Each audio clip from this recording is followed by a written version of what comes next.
There's a couple things you want to figure out right off the bat when you're a woman.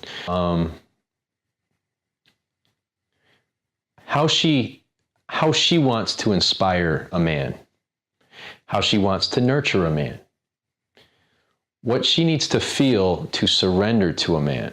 So that gets into the gates of control, respect, safety, anticipation. Those are receptive states where when we feel that, we give control to others. And control must be given first. It can't be taken first. True submission, true power through force doesn't actually exist. Perfect example of that would be like slaves. Like, okay, like if you read Frederick Douglass's autobiography, yeah, he's a slave physically, but mentally he was never a slave. And there's this universal force, this pressure through humans to escape power through force or control through force. So submission doesn't actually exist because the true control happens in the mind. You can control my body, but you don't control my mind. So the only way to control my mind is when I give that control to you. And that doesn't happen through force. That's where you demonstrate leadership, and then the person decides, okay. And we do this when we're voting for politicians as well.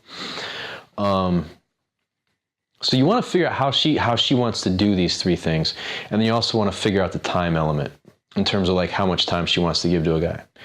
So fundamentally, to wrap up, the way to get someone addicted to you is to become a context, probably the only context in which they feel that they can truly be themselves, which is who they want to be. So with you, they are who they want to be, and it's appreciated and encouraged and supported.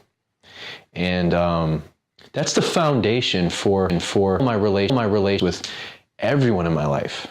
And by in my life, I don't mean like I'm just some random person that I maybe talk to for a couple minutes. I mean, if you're like my friend, if you're a student of mine, family members, etc., women I meet, that's what I want you to feel. I want you to feel that with me. When I made that shift from trying to impress people and try to be someone that other people liked, and instead focused on seeing who they wanted to be and liking them for that, that's when my whole life changed, when I started to have much better relationships. Connecting with women became way easier, more natural, more effortless. Things became because I had people wanting to help me and support me in my vision. So we're all leaders. We're all leaders, and there's no the idea of the alpha male is. That's archaic. That's not really how it works anymore, because again, we all have equal access to resources. Obviously there's class differentials, the poor and the rich, and different countries. You got a third world country versus a developed country, and so those are like big social issues that have to be fixed. But for the most part, people can eat and survive, and